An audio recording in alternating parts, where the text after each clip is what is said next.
a family comedy છે.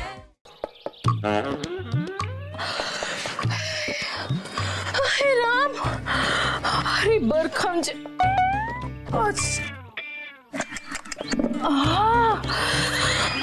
મનુ બહુ અઘરો છો. કપડા ધોઈને ડોલ રૂમ ની વચ્ચો વચ મૂકી ગયો. કોણ સુકવશે કપડા? મનુ, મનુ, બહાર આવજો. મનુ મનુ કહીને મનુ તોય નથી સાંભળતો. મનુ, સીટી જ મારવી પડશે. મનુ,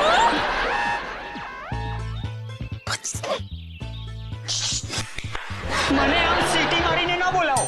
પેલા મેં તને તારા નામે બોલાવ્યો તો સમજ્યો? એ મેં સાંભળ્યું, પણ હું અંદર કામ કરતો હતો. તો તારે જવાબ ના પાય માલકીનને? સામા જવાબ આપવાનું મને ન શોભે. જવાબ નહીં તો જવાબદારી તો તારે સ્વીકારવી જ પડશે. નહીતર હું તને હું કરવાની સીટી મારીને બોલાવું? હું માણસ છું, કૂતરો નથી, એટલે આમ સીટી મારીને ના બોલાવાય. તો તારી જાતની સરખામણી કૂતરા હારે કરે છે? અરે કૂતરા તો વફાદાર હોય. એટલે હું પણ મારું કામ ઈમાનદારીથી જ કરું છું. એ તો આ શું છે? આ કપડા છે સુકવવાના. હા તો સૂકું છું ને. હાલો કામે લાગો. હા તો સૂકું છું. હું અહીંયા બેઠી છું, સમજો? અહીંયા બેઠી છું અને તારી પર નજર રાખું છું. બરાબર નીચોવીને સુકવજે, સમજો?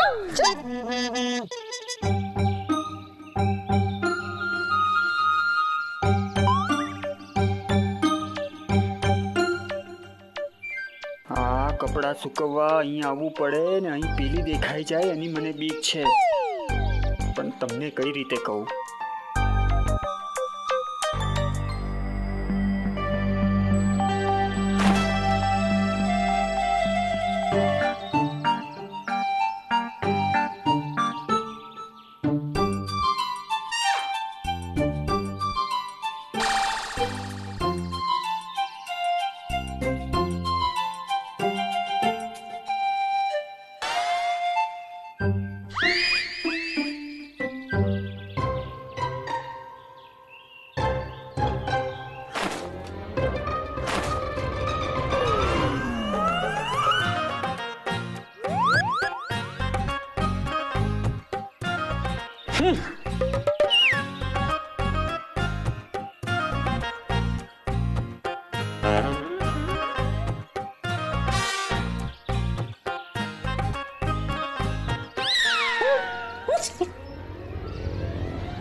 આમ તેમ હાથ ચલાવવા કરતા તું કપડા સુકવવામાં હાથ ચલાવ ને. નહીં તો સૂરજ દાદા ડૂબી જશે અને મારા કપડા રહી જશે. હાલ ફાસમ ફાસ કામ કરજો. હાલ ફાસમ ફાસ કામ કર. અરે ગીતા મેડમ, તમે કોને કામ ફટાફટ કરવા કહો છો? આ મનુથી ના તો કોઈ કામ સરખી રીતે થાય છે, ના તો કોઈ સંબંધ સચવાય છે.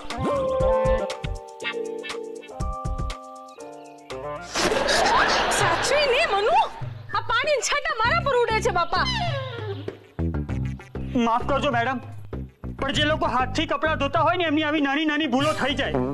પણ જે લોકો મશીન વગર કપડા જ નથી ધોઈ શકતા એ લોકોએ બીજાને સલાહ ના આપવી જોઈએ. શું કહો છો? ભલે હો, ચાલુ રાખ તું, હાથ ચાલુ રાખા.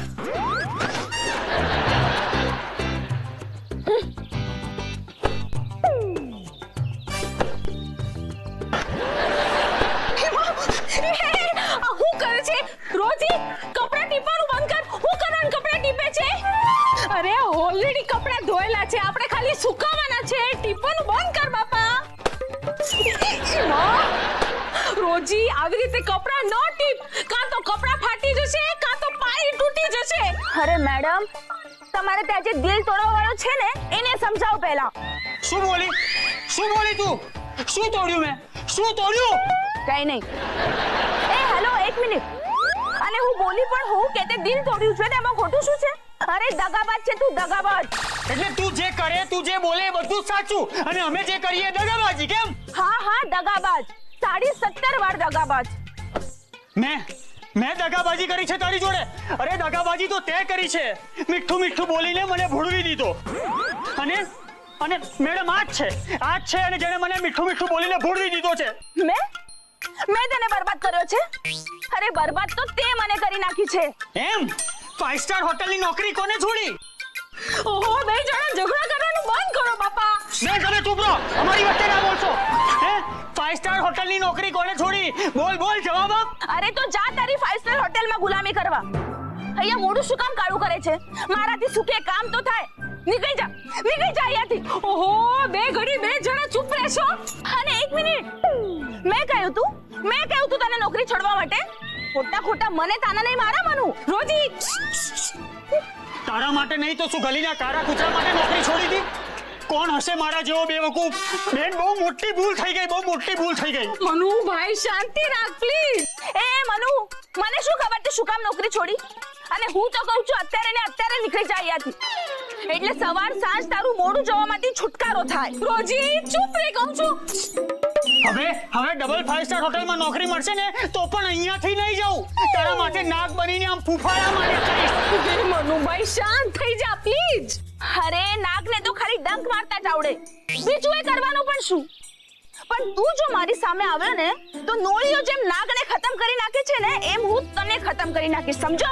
જો તું મને દેખાય ને તો તારા વાળ ખેંચીને ઉખાડી કાઢીશ. અરે હિંમત હોય ને તો મને આંગળી અડાડીને તું જો. અરે હું તો તને ચીપિયાથી મારીશ, ચીપિયાથી. તને મારીને મારા હાથ ગંદા નહીં કરું. ઓ બેન, કો એને. આ છે ને જીભના ચીપિયા બહુ ચલાવે છે. તારી છે ને જીભ જ કાપી નાખીશ.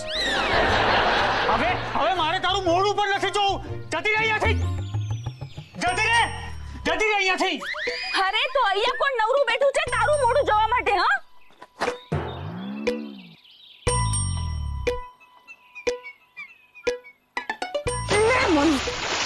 ભોગ લાગ્યા મારા કે મારી તારી સાથે ઓળખાણ થઈ?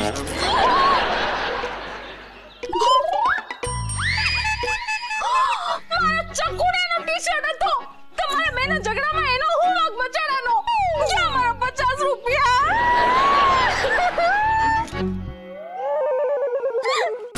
આ ટી-શર્ટ આખું હતું ત્યારે કેટલું સારું હતું. આ દુનિયામાં ક્યારે શું તૂટે ફૂટે એની કોને ખબર હોય છે નાના સાહેબ? ક્યારેક કોઈનું ટી-શર્ટ ફાટે છે તો ક્યારેક કોઈનું દિલ તૂટે છે. પણ આ ઉપરવાળો ચૂપચાપ જોયા કરે છે.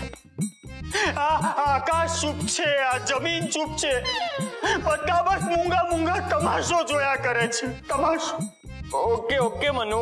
શું ઓકે નાના સાહેબ, શું ઓકે? આ દિલની વાત છે. ટી-શર્ટની નહીં કે ઓકે કીધું, બોલ્યા ને ભૂલી ગયા. હા મનુ, પણ હવે રડવાથી શું થાય? રડવાથી કઈ થાય એટલે નથી રડતો. કઈ થયું છે એટલે રડું છું. હું સમજી શકું છું મનુ. આલે. તમે સમજો એનાથી શું ફાયદો સાહેબ? જેને સમજવાનું છે એ તો તલવાર સજાવા બેઠી છે. જો મનુ, એ બધી બોલવાની વાતો છે. રોજી શું કરી લેવાની? શું કરી લેશે એટલે? એ મારી સાથે બદલો લેશે. એ મને નહીં છોડે. જેના માટે મેં 5 સ્ટાર હોટલની નોકરી છોડી દીધી એ રોજી હવે મને કહે છે કે હું તને નહીં છોડું. શાંત થા મનુ, તું શાંત થા. કેવી રીતે શાંત થઉં નાના સાહેબ? કેવી રીતે શાંત થઉં? રોજી મને ધમકી આપે છે. જેને મેં આટલો બધો પ્રેમ કર્યો એ જ મને આંખ દેખાડે છે. પ્રેમમાં હું બેવકૂફ બની ગયો સાહેબ, બેવકૂફ. સદીઓથી આવું જ બનતું આવ્યું છે. લવ સ્ટોરીમાં છોકરાઓ જોકર બની જાય છે. તારી વાત સાચી છે મનુ. આ બધી છોકરીઓ છે ને સરખી જ હોય છે. નાના સાહેબ, દેખાવમાં નહીં, સ્વભાવમાં. હા, સ્વભાવમાં. તને ખબર છે મનુ, મારા જીવનમાં પણ એક છોકરી હતી. એમ? હા, કોલેજમાં છે ને અમે સાથે ભણતા. એનું નામ રાધા હતું અને એ જમાનામાં પણ મારું નામ સંદીપ જ હતું. તમે પ્રેમ કર્યો હશે પણ કામને લાત તો નહીં મારી હોય ને? ના, ઊંધું.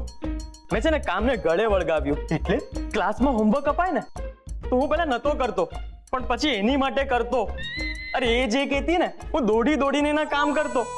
પણ એને મારા પ્રેમને ગલત એડ્રેસ પર લઈ લીધો. છોકરીઓ ડ્રેસ બદલે તો ઠીક, પણ એની સાથે એડ્રેસ પણ બદલી નાખે છે. એ ગલત એડ્રેસ એટલે એને મારા પ્રેમને છે ને બળતી જ રીતે સ્વીકાર્યો. બોલ. હા ઓકે નાના સાહેબ, પણ સ્વીકાર્યો ને? શું ઓકે? એને મારા પ્રેમને સ્વીકાર્યો, પણ આખરે મારા પ્રેમની આખર તારીખ આવી ગઈ. અરે હું તો ઓ પણ નતો બોલી શક્યો. એટલો જબરદસ્ત મને આઘાત લાગ્યો હતો. અહીં તો શું? કોલેજમાં છે ને ફ્રેન્ડશિપ ડે હતો. હું બહુ ઉત્સાહમાં હતો. રાધા માટે છે ને હું ફ્રેન્ડશિપ બેન્ડ પણ લઈ ગયો.